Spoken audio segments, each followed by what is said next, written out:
Dictation शुरू होगी 5 second बाद। स्टार्ट।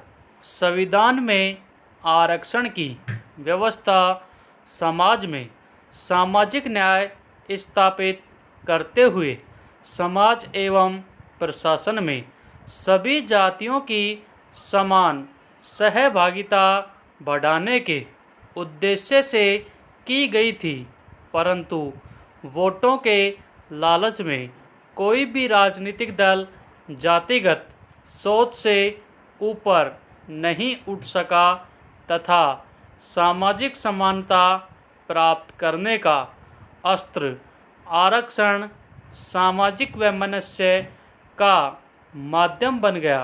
विराम। आरक्षण व्यवस्था के लागू करने में जो मुख्य कमियां रही हैं वे इस प्रकार हैं। पैरा।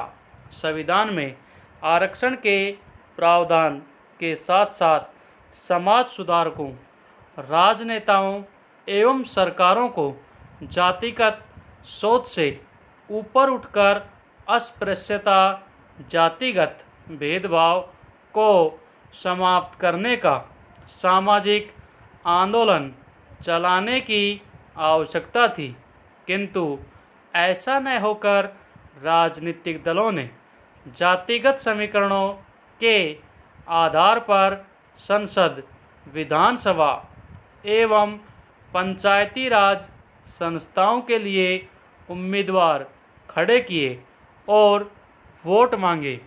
राजनेताओं द्वारा जातिगत आधार पर खड़े किए गए संगठनों, शिक्षा संस्थाओं, हॉस्टलों, पूजा स्थलों आदि को प्रश्रय दिया। लोगों को जातिगत आधार पर नाम रखने के लिए हतोत्साह एवं वर्जित नहीं किया गया। परिणाम स्वरूप जातिगत भेदभाव जिस तीव्र गति से कम होना चाहिए था वह कम नहीं हुआ और इस जातिगत भेदभाव की विद्यमानता को बताकर सभी राजनीतिक दलों ने एक स्वर से आरक्षण की अवधि बढ़ाने के लिए संशोधन अधिनियम पारित किए। पैरा।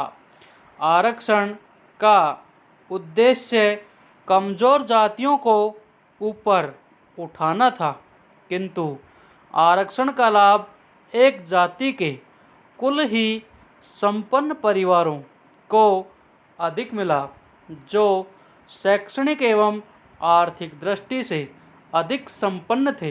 विराम।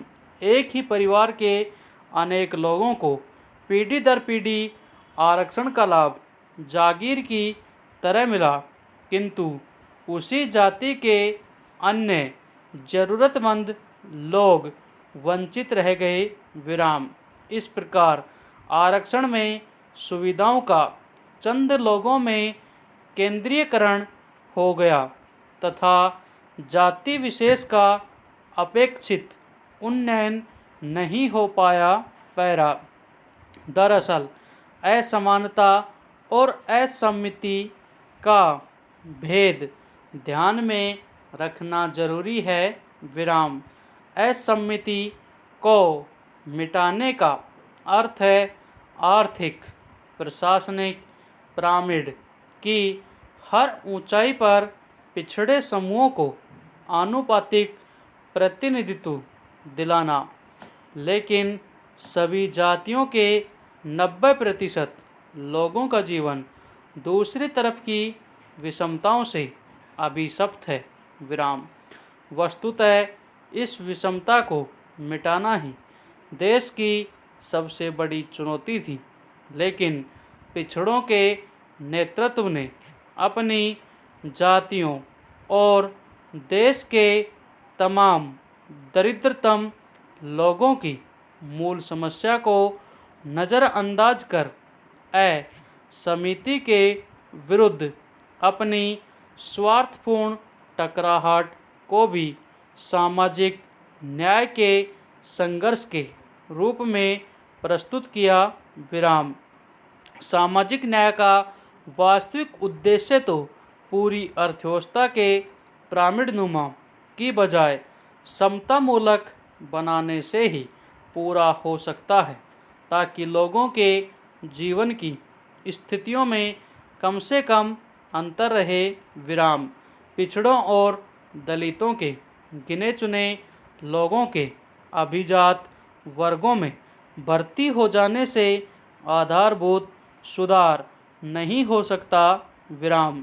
दलितों को आधी शताब्दी तक आरक्षण मिलने के बावजूद आम दलितों में व्याप्त गरीबी और बदहाली इस सच्चाई के स्पष्ट प्रमाण हैं। विराम। उच्चतम न्यायालय के क्रीमीलेयर संबंधी विचार का जिस जोरदार ढंग से पिछड़ों के नेताओं ने विरोध किया है, वह भी इसका सबूत है। अतः आरक्षण के संदर्भ में सामाजिक न्याय की अवधारणा को स्वार्थवश सही रूप में अपनाया ही नहीं गया है। पैरा। आरक्षण का लाभ शिक्षा संस्थाओं में व्यक्तित्व के विकास के लिए दिया गया, किंतु आर्थिक अनुदान देने के साथ साथ उनका उपयुक्त लाभ वह व्यक्ति उठा सके, उसके लिए शिक्षण प्रशिक्षण की ठोस व्यवस्था नहीं की गई। अतः वह आरक्षण एक आर्थिक अनुदान या प्रवेश में सुविधा बनकर रह गया। विराम। आरक्षण को व्यक्ति विशेष और जाति विशेष की सामर्थ्य के विकास के रूप में न देखकर राजनीतिक उद्देश्यों के लिए उसका उपयोग करने के रूप में देखा गया। विराम।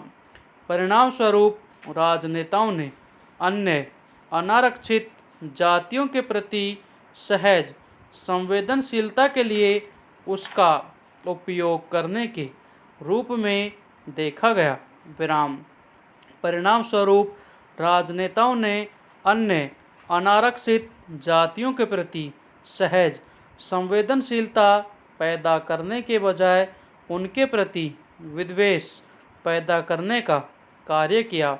अतः समाज में जातीय कलह की स्थिति बनती रही। विराम। वोटों को ध्यान में रखकर सरकारों ने ऐसी जातियों को भी पिछड़े वर्गों में शामिल किया जो सचमुच पिछड़ी हुई जाति नहीं है। विराम। इस प्रकार आरक्षण की यह व्यवस्था सामाजिक, शैक्षणिक, आर्थिक दृष्टि से वंचित वर्ग के लिए अहितकर तथा उच्च विकसित तथा समृद्ध जातियों के राजनीतिक विराम